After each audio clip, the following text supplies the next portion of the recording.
Hello, sziasztok! A mai napon hoztam 3 kis temus kütyüt, ami a téli időszakban autózáshoz szereléses, meg hát amúgy is hasznos lehet sokak számára.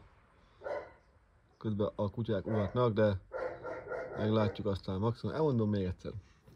Az első, egy kis öngyújtónk, egy villanyos elektromos öngyújtó, hát a nyitófüle az nem annyira anyag, de vagy hát maga a rugó része, de amúgy viszonylag, hát ilyen kopogós műanyag, de egyben van masszív, így lehet tüzet csiholni, működik.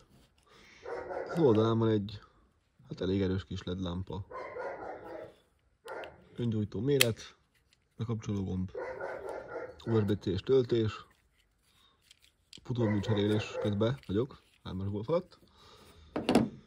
A második tétel, ez az egyik ilyen kis kompakt dolog, ez az autóval lesz, egy fém cucc.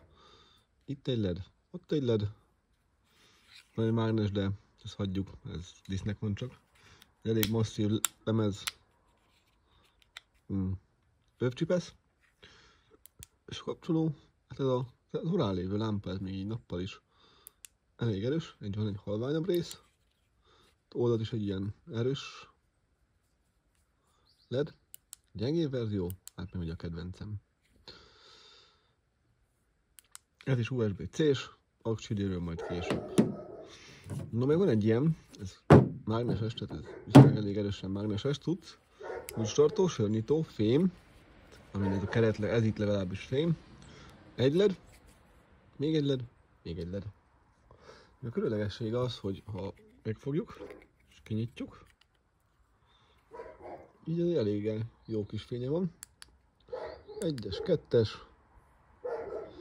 tehát azért észrevehető, hogy jó világít. Ez egy szúrófény, tehát kis keresőlámpa, ez minden. Így van egy fókuszált fényünk, meg 2 szórt fényünk, és a diszkó mód. Yeah! Hasznos kis cuccok. A 3 darabból talán összesen 4000 forint temúról. Hát meglátjuk, hogy meddig bírják, de egy biztos, hogy fényük az van. Sziasztok!